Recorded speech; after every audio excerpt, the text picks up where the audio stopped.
that's when you know fall really has arrived. Hands down, by far, one of my least favorite things to do in the yard.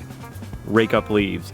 But it is important, keep them out of the yard to keep it nice and healthy. Feels like it's been a while since last we talked, so I figured I'd take this opportunity and just give you an update on where everything is in the yard. As for the front yard, I have not mowed or touched it in about 2.5 weeks.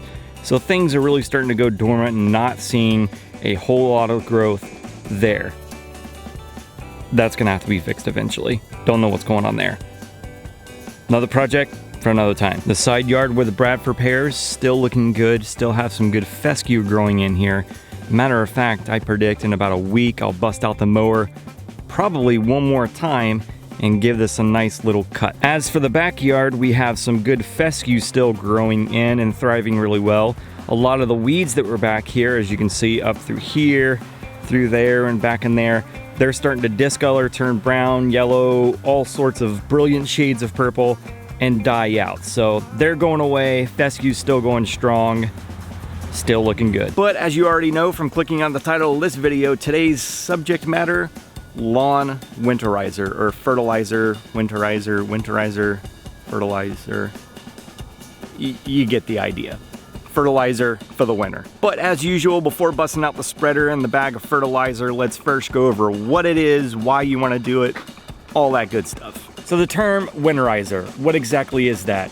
It's something that's been thrown around for about 30 years and it's used to sell all different types of fertilizer blends for applications in late August through late November. A lot of extension offices out there even state that this is the third most important application of fertilizer that you can put down in a cool season lawn. It's a late fall fertilizer to help lawns store away more food to ensure winter survival. Storing that away is going to help encourage it to have a nice, strong, thicker growth of the actual turf and the root system come springtime. One thing to keep in mind, and it's something that our customer service staff says that people get confused on, is Winterizer is not meant for fall lawn growth. That's what your early fall fertilizer application is for, not your late fall fertilizer application. So again, Winterizer is not for fall growth. The best time to apply a Winterizer in the lawn is when the grass has stopped growing in the fall time. This is when the grass is still green on top and it's still active below. So a lot of extension offices recommend for all you folks in the north with cool season lawns to apply late November and early December. Probably one of the easiest ways to remember when to do this is when you actually store away your mower for the year.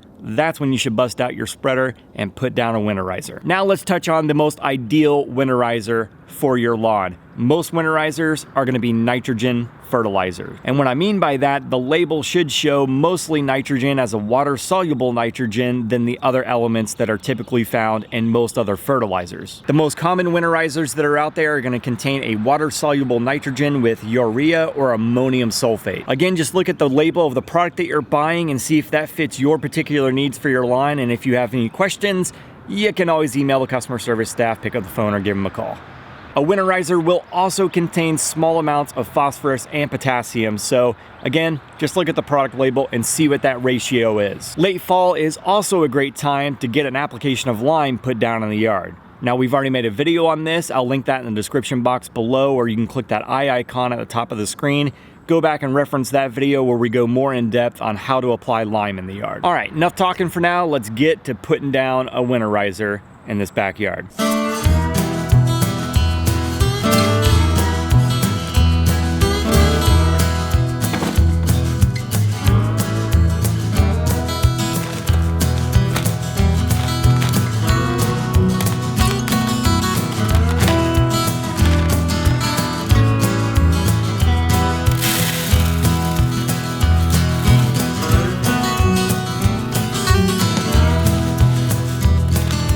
That 120-pound bag of Winterizer that I chose says that it covers 5,000 square feet. Now, my whole lawn is 6,400 square feet, but the backyard and the side with the Bradford pears really only makes up about 3,000 square feet. So I went a little more than half the bag in the spreader, and that's what I'm going to put down in the back and on the side. As usual, I got the spreader calibrated per the recommendation on the label, so everything's set, ready to go.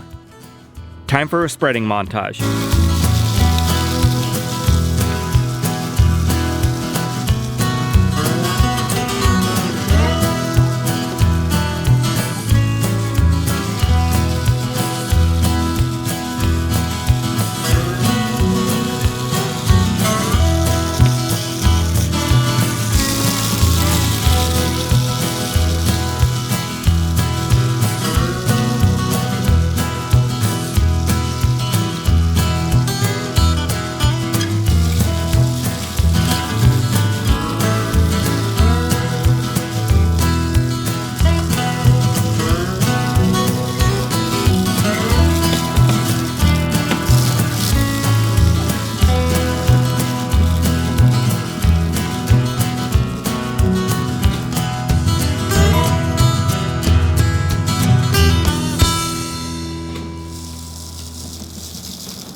That was the perfect amount for the backyard and on the side with my Bradford pears. Done. And as usual, at this point, you would bust out the sprinkler, water hose, turn on the sprinkler system, whatever you got for irrigation, and water that down into the yard. But once again, I timed it perfectly. I got rain setting in later today and tomorrow, so Mother Nature just keeps working for me. Winterizers are perfect for cool season grasses like fescue and bluegrass, but not warm season grasses like Bermuda, St. Augustine, zoysia, and centipede. But why?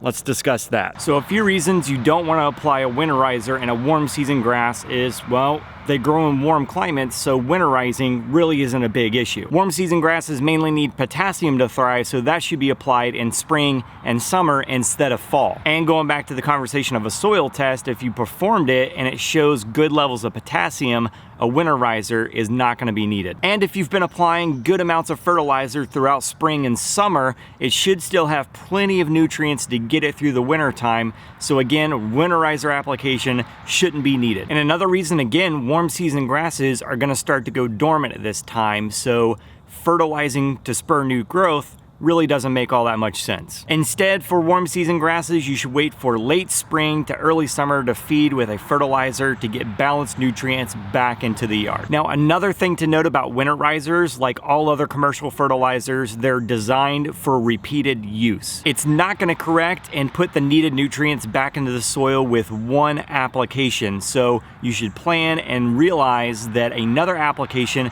most likely is going to be needed next season. So there you go. In a nutshell, that is winterizers for your cool season grasses. As always, I'm sure there's something that I left out, and if you have any other further questions, you can leave those in the comments section below, email the customer service staff, or pick up the phone and give us a call. If you're not already, click this button to subscribe to the channel. You can click this playlist to see all of the videos in the Do My Own Lawn Care series, and click this playlist to see all the videos in the Do My Own Gardening series. Hope this was helpful. Hope you liked the video. Hit the thumbs up if you did. And as always, thanks for watching.